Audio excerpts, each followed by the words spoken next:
महेश दादा तुम्हाला एकच सांगेल, हरवणं खूप सोपं आहे. जिंकवून एखाद्याला हरवता आलं ना तर ते पण करून बघा एकदा. नक्की तुमची मी मनापासून आभारी राहीन, खरंच मनापासून आभारी राहीन दादा. तुम्ही खूप चांगले कार्यकर्ते होतात आहात. आत्ता मात्र तुमच्यात खूप बदल झालेला आहे. तो बदल जो आहे आज जे तुम्ही आजी सृष्टी करून जे काही स्वतःमध्ये बदल घडवण्याचा प्रयत्न केलाय त्यामध्ये तुमचं आभार नक्कीच मानणार नाही मी, कारण मीच सांगितलं कोणी आभार मानायचे नाहीत. फक्त राजकारण करत असताना शब्द मात्र नेहमी सांभाळून वापरायचे असतात.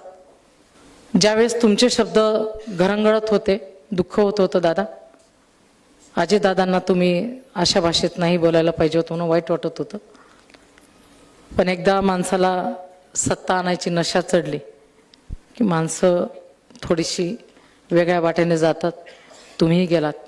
सत्ता कुणापासून कोणाच्यासाठी आणायची होती मला माहीत नाही, कारण राष्ट्रवादी काँग्रेस, भारतीय जनता पार्टी, शिवसेना सगळे राज्यात एकत्रच आहेत. त्यामुळे एकत्रित असताना सुद्धा अशा प्रकारचं एखाद्याला आपल्या घरात येण्यापासून रोखण्याची जी काही भाषा होती ती थोडीशी मला रुचलेली नाही. आणि मला माहिती आहे की तुम्हाला ते माझं बोलणं रुचणारही नाही. मला खंत नाही दादा त्याची, मला खंत नाही. फक्त एकच सांगेल, पराभव झाला म्हणून कुठलेही दुःख नाही आहे. लढले, खूप ताकदीने लढले, अजितदादाच्या ताकदीने लढले. त्यांनी सांगितलं वाघीण मागं राहिली, बरोबरीत नेणार. माझा भाऊ गेलाय, माझा बाप गेलाय, हिंमत देऊन गेलाय. हिंमत माझी कोणी चोरू शकत नाही. हिमतीने लढणार आहे. इथून पुढे एक ताकदवर विरोधी पक्ष कसा असतो ते मी तुम्हाला दाखवून देणार आहे. या शहराला मला दाखवायचं आहे. दबणार नाही मी कुठल्याही दबावाने.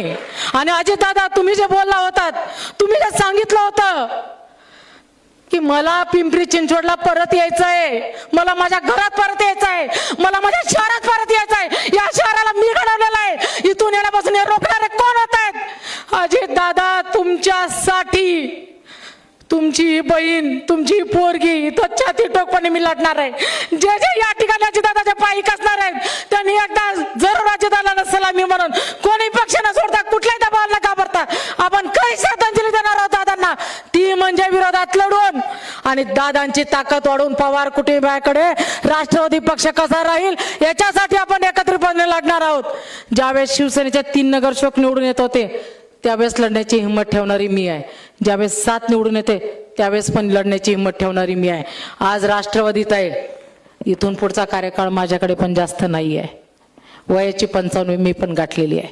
पण लढायची हिमतीसाठी वय मॅटर करत नाही, ते अजितदादांनी दाखवून दिलेलं आहे. आणि म्हणून सांगते, लढवय्या कार्यकर्ते लढवय्याच राहणार. बातमी म्हणजे थोडक्यात.